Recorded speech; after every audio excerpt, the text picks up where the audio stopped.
When the Bear Fire came through, we knew, and the firefighters knew, that we had these fuels reduction projects that we could rely on as a place where we might be able to catch the fire, and we did. We started the Smith Neck Fuels Reduction Project in part because several fires had already threatened those communities, including the Cottonwood Fire in 1994, the Harding Fire in the early 2000s, and the Loyalton Fire in 2020. When we talk about fuels reduction projects, what we're talking about is trying to slow fire down, about trying to get it to be closer to the ground so that it's not up in the tree canopies. And we do that generally by decreasing the amount of trees, decreasing the amount of shrubs, and decreasing the amount of grass that might be on the ground. Fuels reduction projects can really benefit communities in a couple of different ways. In the Sierra Brooks area, members of the community that still live there remember having fire come all the way into their backyards. John, about an hour ago, the fire moved into the Sierra Brook subdivision. What's the situation out there now? Aaron, you're looking at a community under siege. Sierra Brooks is indeed under siege right now. There's fire on three sides of this development. After the Loyalton Fire in 2020, we formed a partnership between the Tahoe National Forest, the California Department of Fish and Wildlife, the Sierra Nevada Conservancy, and the County of Sierra.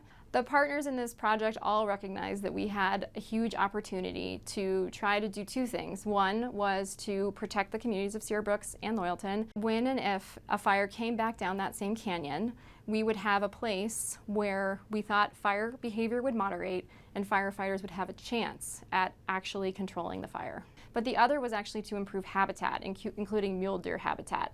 So we worked together as a group to come up with a prescription that we could all agree on, that we completed NEPA for, did all of the environmental regulation work that needed to occur and the surveys, and then got to the point where we were implementing the work in 2022 and 2023.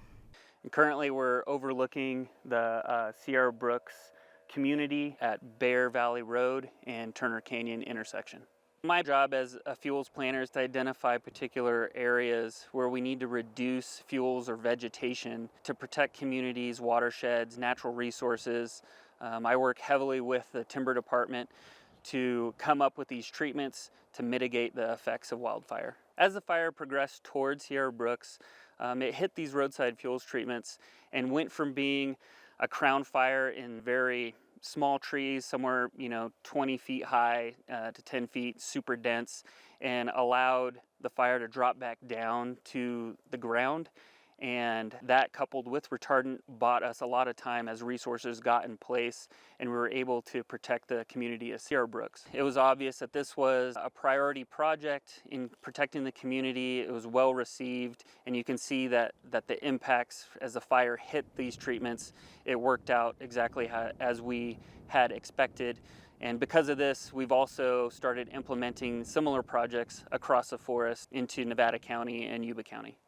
The success that we saw within the wildland-urban interface was in part because of the fuels reduction work that we have been doing, that we continue to do, and will keep doing probably for the next 10 years. We're really proud of that work, and we encourage others to consider doing more work in the WUI to help protect communities. Because it doesn't just protect the community, it also protects the forests that we are here to manage.